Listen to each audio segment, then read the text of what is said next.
Well guys, welcome to this video on learning curves. This is part of the skill acquisition series.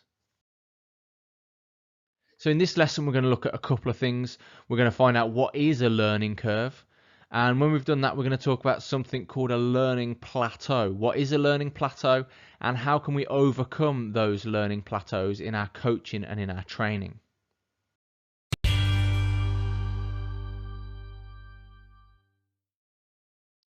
So how do we actually measure learning? Well, first of all, what is learning? Learning is a long-term change, whether that's in skills or knowledge or a combination of those two things, whether we're talking about the brain or the body. It doesn't really matter in terms of our definition of learning, because learning is just that long-term change that's relatively permanent that we're looking for as we try and coach or teach someone. The problem with measuring learning, though, is that learning itself, again, whether it's the brain or whether it's the body, learning itself is in fact invisible. So we need to look at something else. We need to look somewhere else to try and work out whether or not learning has happened. And that somewhere else is performance. We have to look at performances that happen in the moment. So that performance might be, we might ask somebody to perform a backflip, or we might ask them to play a football match, or we might ask them to sit an exam. And the performance in that exam or the performance of that backflip is a one-off performance. But it has the benefit that we can actually see it. We can actually see what that performance looks like. And so in order to understand whether or not learning has happened, we can't see learning, so we have to look at what we can see. And so we look at performance. And here's the key point initially. Singer, 1975, says this, that the process of learning must be inferred. That's kind of assumed, based on the basis of observations of change in performance. So what we're saying is we must plot over a course of time a change in performance. And if we can see a change in performance that's positive, we can assume or we can infer from that that somebody has learned the skill that we've been trying to teach them. So let me just reiterate then. The process of learning is invisible. So we must infer it on the basis of observations of change in performance. But what are those changes? So what does learning actually look like? Well, we've already said we can't actually see learning. So what are we looking for in terms of change in performance that we can infer learning from? Well, there's two main changes that we're looking for. The first one is we're looking for a decrease in performance errors. That basically means during our performance, whether that performance is a backflip or a football match or an exam, we're looking to have fewer errors, fewer mistakes, and that will indicate that learning is happening. And secondly, we might also look at performance gains. So that might be, let's say in the sport of archery, we might score higher and higher and higher as time goes by. And that would indicate, those performance gains would indicate that we've learned the skill more effectively. Or it might be that we're a sprinter and that we're our times for last year's meets were much slower and this year's meets were much faster. Well, again, that's an increase in performance gain. That's an indication that learning is taking place. So decreasing performance errors or increasing performance gains indicate to us that a skill is being acquired. And that's what we call skill acquisition. So fewer errors, more successes indicate that learning is taking place, that skills are being acquired and become relatively permanent. And we can actually take that information and we can put it onto a graph of sorts. So the progress of learning, so this progress of decreasing performance errors and increasing performance gains can be represented on graphs which we know as learning curves. And there are four main types of learning curves that you'll need to know about. The first type of learning curve is something of a misnomer, because actually it's not really a curve at all. It's known as the linear curve. And put simply, a linear curve is where there is a proportional increase in skill acquisition, which is on the y-axis on the side, from novice to mastery. That simply means that as we spend more time on a particular skill, we get slowly and steadily better at it. That is, that skills, whatever that skill is, increases in direct relationship to the time you spend on that skill. So we've got a straight line here, a linear curve, so to speak. The more time we put in, we have a direct output of improving the skill in terms of the skill acquisition. We're learning as time goes by, provided we put the time in. So practice, essentially, is the time that we put in. Practice on a skill directly influences the improvement of that skill in a linear fashion, in a direct relationship. So this might be relevant for really basic skills, non-complex skills that don't have many parts to them, and perhaps only really depend on processing speed, the speed at which the brain can process the task. So this, a basic skill like this might be if I were to give you a pack of cards and ask you to sort them into the 4 suits. Over time, pretty much the more time you put into that task, the better you would get at it, the faster you would become. You would have a decrease in performance errors pretty much proportionally to the amount of time you put into that task. So that would be a basic non-complex skill that could be represented by a linear curve. Well, what other kinds of curves are there? The second type of curve is known as the negative acceleration curve. Negative acceleration. This simply means that in the initial part of the learning of this skill, there is very rapid early learning. So the first part of the skill is learned very quickly. But the later part of the skill is learned less quickly. So we're still learning, but we're not learning as quickly. We're not acquiring quite so much in terms of the particular skill later on in time. So we have rapid early learning, but then learning slows after the initial stages. And this sort of skill might be any sort of simple skills, easy to pick up initially, maybe with gross movements, but are difficult to perfect.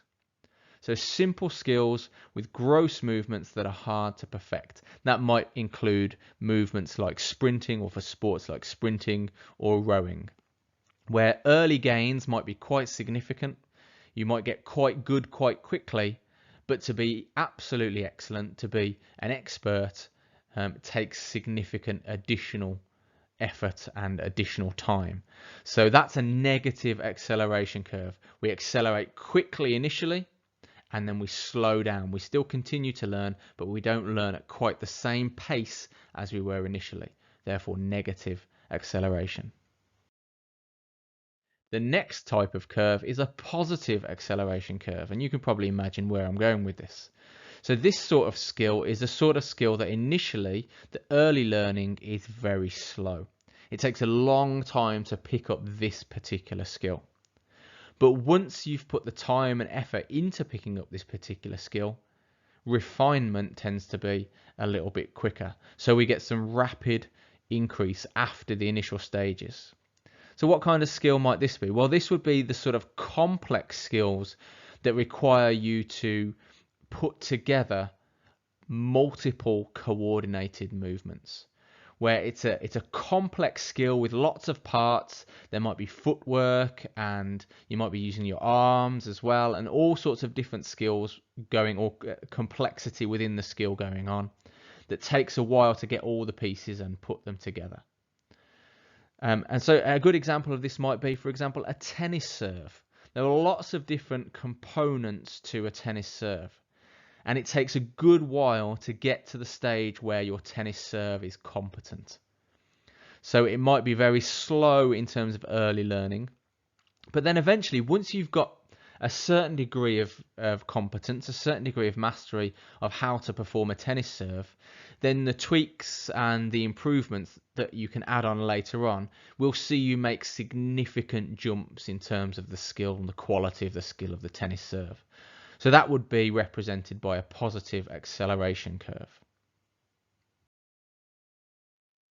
The final type of curve is an S-shaped curve, and essentially this very basically includes components of the previous two curves. So this would be slow early learning, followed by a rapid increase after the initial stages, but then we slow again as we approach mastery. So very slow early learning, it might be a complex skill with coordinated movements, and once we've got the skill right, we might improve quite quickly, and then perhaps in terms of refinement of that skill, it might slow down again in terms of us picking up that skill. So it might be multiple coordinated movements, but with added difficulty in refining those skills. So this might be the sorts of skills that we might use in game situations. So football, netball, basketball. It takes a little while perhaps to pick up the key skills. And then once we've picked up the key skills, we can progress quite quickly through those skills. So we get large numbers of people being pretty competent in terms of football and netball and basketball. But in terms of elite players, that jump into the elite becomes quite difficult again, because the refinement to be absolutely excellent at those sorts of sports requires quite a significant time commitment. So this would be an S-shaped curve. Slow early learning, then followed by a rapid increase, and then slowing down again once we get towards being elite or towards mastery in that particular skill or set of skills. So we've looked at the 4 learning curves. The second concept we were going to think about is the concept of a plateau. So let's think about that now. Well, what is a plateau?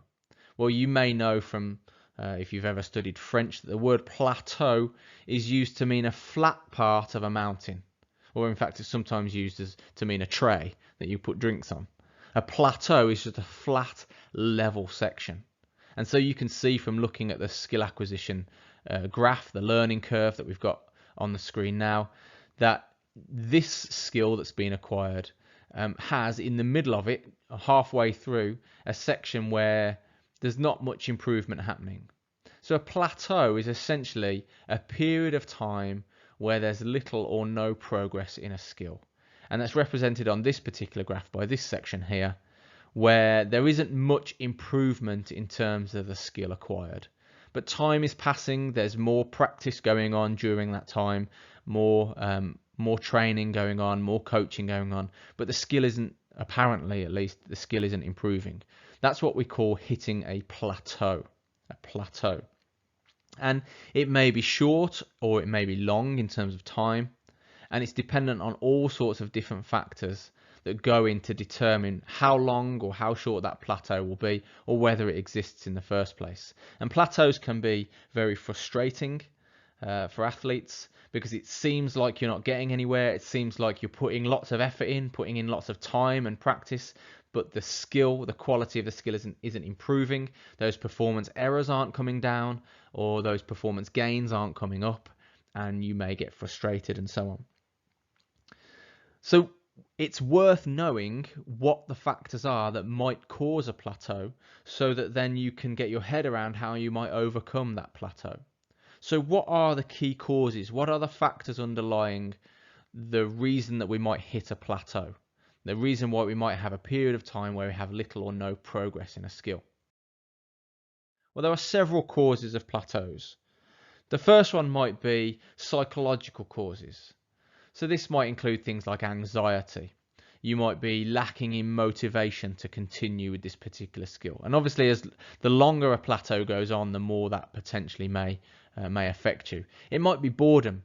It might be that you've grown bored with learning that particular skill or playing that particular sport. Other factors or causes might include actual physical fitness deficiencies. You might have plateaued because your training regime is inadequate in some way.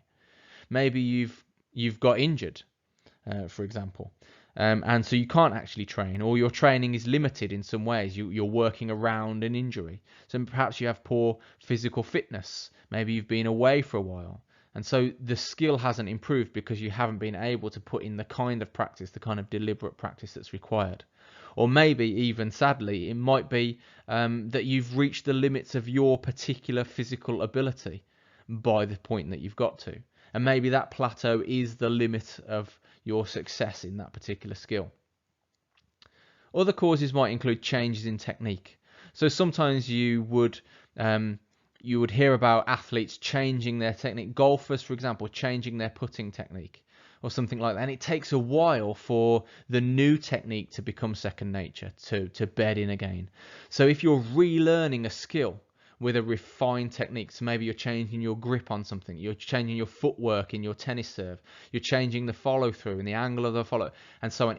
It can be cognitively demanding, breaking something down and then putting it back together. And so you might hit a plateau in that you might see performance problems or performance issues, and maybe even a decline in performance briefly before you start to improve again. So changing technique can be a problem. Also, a change in cognitive strategy. So if you've been working with a psychologist, a sports psychologist, they may suggest to you different ways of thinking about performing a skill. And we see certain kinds of visualization routines, for example, being used when, for example, rugby players are kicking a conversion. They go through a certain kind of psychological visualization routine. Well, if that strategy is new to them, it may take a while again for that strategy to be second nature, to be bedded in. And so initially, in initial terms, early on, it may mean that the skill isn't improved initially. There may be a gap of time until the positive effects of changing the cognitive strategy that they're using actually is felt and seen in terms of performance gains or fewer performance errors. So with all that in mind, knowing the different kinds of causes of plateaus, finally, let's finish up by talking about how we can actually overcome a plateau. What can we actually do to overcome the plateau, coming to a position in our skill acquisition where we're not seemingly making much progress? Well, there are a handful of things we could do. The first thing to do, of course, is to remember and for a coach to explain to you that plateaus are absolutely normal in skill acquisition. You should expect to hit a plateau at some point, and your plateau may come earlier or later than someone else's. That doesn't necessarily mean that ultimately you are going to be worse at that skill than they are, or that they're going to be better than you. That is not necessarily the case. It may be that you just hit a plateau at one point, they'll hit a plateau later at a different point. There'll be different sticking points in picking up skill for you versus somebody else. So you are unique. So your plateaus will also be unique. So don't get distressed or distraught if you hit a plateau and you don't seem to be making progress, because it's absolutely normal. Another thing, as I've just mentioned, really related to this, is to explain the causes of plateaus, as we've just talked about. So if you're going to introduce a player that you're coaching to a new technique, you should explain to them in advance that what's likely to happen is in the short term, they'll have performance problems, performance decrease, performance errors. And just reassure them that it is in fact just a short-term thing, and that the change that you're making is ultimately going to improve them in the long term. So the plateau is just a short-term thing, it's normal, you will get over it. Another thing you can do is plan and share goals. So if you know, for example, as a coach, that your player is going through a plateau, set a goal a little bit further down the line. Set them a goal for 6 weeks' time, so that they've got time not to get bogged down and distressed about the plateau that they're currently experiencing. Plan and share goals so that you've got certain points you'd like to hit, so you don't become distressed if you're not hitting that point immediately. Also, it's an important thing to do is to structure your training to demonstrate to your player or your athlete or the person you're coaching, to demonstrate to them their progress. So you need to structure it in such a way that you're not, for example, demanding progress, visible progress via performance in every session. Because as we said at the start of this video, progress happens over a period of time. Learning happens over a period of time, and you don't get to see it happening moment by moment. So as learning sometimes plateaus, it's worth demonstrating progress through performances at greater intervals than perhaps you might think. So we don't record, for example, progress and expect that every single training session you'll have reliable data as to the progress that your athlete is making. Span it out over a longer period of time. Take 4 weeks, take 6 weeks, take 8 weeks, take a season to demonstrate progress, and structure the training so that they can see they're progressing, without expecting every single training session to have progress clearly in terms of performance from the previous session. That's just not how learning works. You need to space those demonstrations of progress out over a bit of a longer period of time. And it helps, of course, to reassure your athlete that they're heading in the right direction if they don't have lots of short-term goals to hit, and because they may fail to hit those short-term goals during a plateau. So space those goals out a little bit further. And then finally, of course, talk to them about these things. If you're a coach, you're leading players and athletes through a training program, you're trying to get them to acquire a particular set of skills, tell them about plateaus, explain that it's going to happen, explain that they will feel anxious at times, explain that it's going to affect them cognitively as well as somatically, that is in the mind as well as in the body, and provide some support for them. Tell them it's normal. Do all this goal sharing and so on, and demonstrate progress to them. All that will reassure them and provide psychological support that they are in fact heading in the right direction. So we've looked at learning curves and found there are 4 main different types of learning curves, and we thought a little bit about what a plateau is and how you might overcome a plateau if you hit one in your training. I hope this video has been helpful for you. If it has, don't forget to like it. Also, don't forget to subscribe and hit the notification icon so that you get notified whenever I upload new material. And I'll see you in the next video. Take care for now.